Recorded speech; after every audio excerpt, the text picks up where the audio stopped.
দর্শক সবাইকে স্বাগতম আমাদের নতুন একটা ভিডিওতে।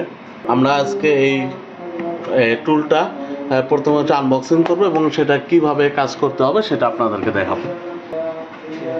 অন্যান্য কিভাবে কাজ করে এটা ম্যানুয়াল বুক, তারপরে আপনারা পাচ্ছেন এটার সাথে তিন সেট সিরিঞ্জ কাগজ। আপনারা এটা পাচ্ছেন যে সিরিঞ্জ কাগজটা যেখানে ব্যবহার করবেন, মানে এটা হচ্ছে হেড, এটা এবং তার সাথে সিরিঞ্জ কাগজটা লাগায় দেন হচ্ছে যে আপনারা ঘষা মাজা করতে পারবেন।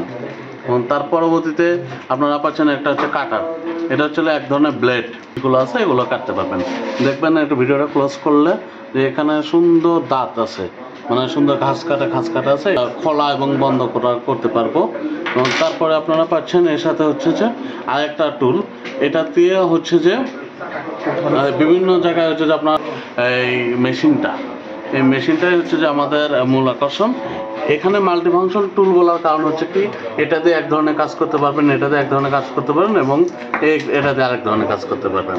এই বিভিন্ন পারপাসে ইউজ করার কারণেই এই মেশিনটার নাম বলা হয়েছে হচ্ছিল মাল্টিফাংশন টুল।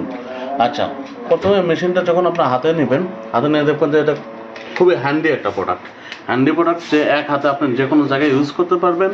এবং হচ্ছে যে প্রোডাক্টের কোয়ালিটি দেখে স্পিড কন্ট্রোলারকে আপনারা আপনাদের কাজের প্রয়োজন অনুসারে 1 থেকে 6 পর্যন্ত স্পিড কন্ট্রোল করতে পারবেন। এটা দেখার জন্য প্রথমে এলএনকিটা নেব, নেওয়ার পর হচ্ছে আমরা এটাকে খুলবো, এইভাবে প্যাচ দিলে আস্তে আস্তে সামনের দিকে, এবং একটা ওয়াশার সহ আছে। আপনাদের খেয়াল রাখতে হবে এইটা সেট আপের সিস্টেম হচ্ছে যে এর সাথে দিয়ে দেখবেন হচ্ছে যে কোনো 3টা ঘাটের সাথে এটা মিলে যাবে।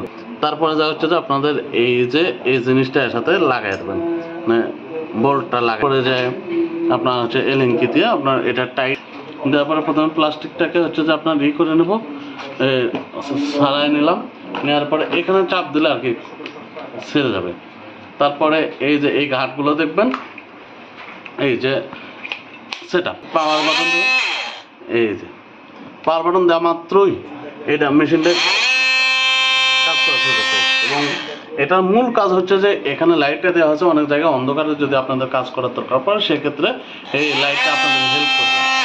এবং হচ্ছে যে এই কাজটা হচ্ছে কি অ্যাঙ্গেল গ্রাইন্ডার, অনেক সময় গ্রাইন্ডিং মেশিনে যখন আমরা কাজ করি অনেক সময় এই ডিস্কগুলো ওখানে পৌঁছানো সম্ভব হয় না, ডাইনে বামে বা কোনো এক কর্নারে দিয়ে পৌঁছানো সম্ভব হয় না, বিধেই এই মেশিনটা হচ্ছে ইউজ করা হয়।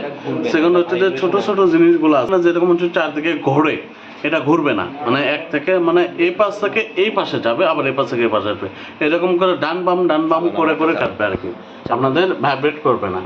চালাইলে এখন ভিডিওতে আপনারা বুঝতে পারবেন এটা ভাইব্রেট করছে।